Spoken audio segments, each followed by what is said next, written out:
আমরা দেখতে পাচ্ছি আজকে নির্বাচিত হয়ে আসার পরে তারা জাতির সাথে প্রতারণা করছে। 20টি অধ্যাদেশ বাতিলের সুপারিশ করেছে। জুলাই বিপ্লব হচ্ছিল, যখন রাজপথে তরুণরা নেমেছিল তখন সবাই প্ল্যাকার্ড নিয়ে দাঁড়িয়েছিল রাজপথে। তারা বলেছিল রাষ্ট্র মেরামতের কাজ চলছে। তারা বলেছিল আমরা বাংলাদেশে জাস্টিস নিশ্চিত করতে চাই। তারা বলেছিল বাংলাদেশের নতুন রাজনৈতিক সংস্কৃতি বিনির্মাণ করতে চাই। এবং সেই নতুন রাজনৈতিক সংস্কৃতি বিনির্মাণ করার জন্য বিপ্লব পরবর্তী সবার ঐক্যমতের ভিত্তিতে ঐক্যমত্য কমিশন হয়েছে, জুলাই সনদ হয়েছে। এবং জুলাই সনদ সকল রাজনৈতিক দলগুলো তখন স্বাক্ষর করেছে, তারা ঐক্যমত হয়েছে। এবং এর ভিত্তিতে জুলাই সনদ বাস্তবায়ন আদেশ, সংবিধান সংস্কার আদেশ হয়েছে।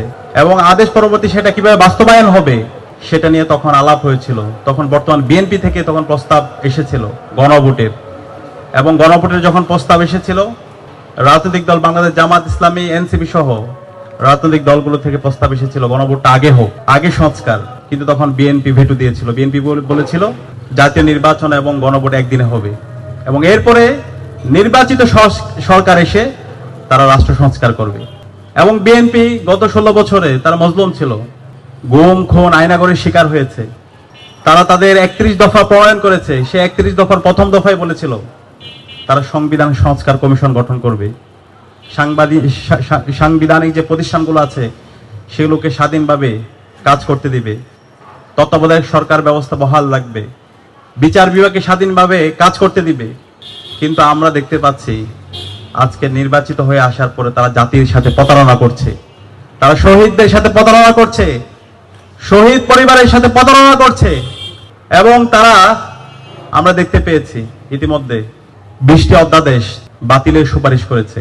এবং এর মধ্যে মেজর যেই অধ্যাদেশগুলো আছে, মোট 133টা অধ্যাদেশের মধ্যে মৌলিক যেই সংস্কারের যে অধ্যাদেশ, গুম কমিশন যে গঠিত হয়েছিল, গুম প্রতিরোধ এবং প্রতিকার কমিশন অধ্যাদেশ, মানবাধিকার কমিশন অধ্যাদেশ, বিচারক নিয়োগ প্রক্রিয়া অধ্যাদেশ, পুলিশ কমিশন অধ্যাদেশ, সুপ্রিম কোর্ট সচিবালয় অধ্যাদেশ, তথ্য অধিকার অধ্যাদেশ, ব্যাংক রেজুলেশন অধ্যাদেশ সহ মেজর যে সংস্কারের অধ্যাদেশগুলো ছিল, এই সকল অধ্যাদেশগুলো বাতিলের জন্য তারা প্রস্তাব করেছে। তাহলে কি আমরা আবার সে আয়নাগরে ফিরে যাব? আবার কি আমরা সে মানবাধিকার হরণের যুগে ফিরে যাব? আবার সেই বিচারিক হত্যাকাণ্ড, সে ক্রস ফায়ারের যুগে ফিরে যাব? যখন তারা রিপোর্ট পেশ করেছে কেন তারা গুম প্রতিকার এবং প্রতিরোধ অধ্যাদেশ বাতিল করছে, তখন সেখানে তারা বলেছে এটা রাষ্ট্রের যে বাহিনীগুলো আছে সেখান থেকে তাদের কাছে সুপারিশ এসেছে।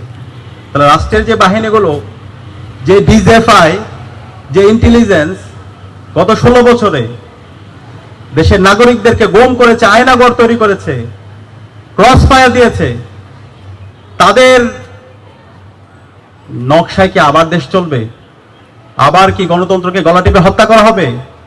আবার কি সে অবৈধ নির্বাচনের ব্যবস্থা করা হবে?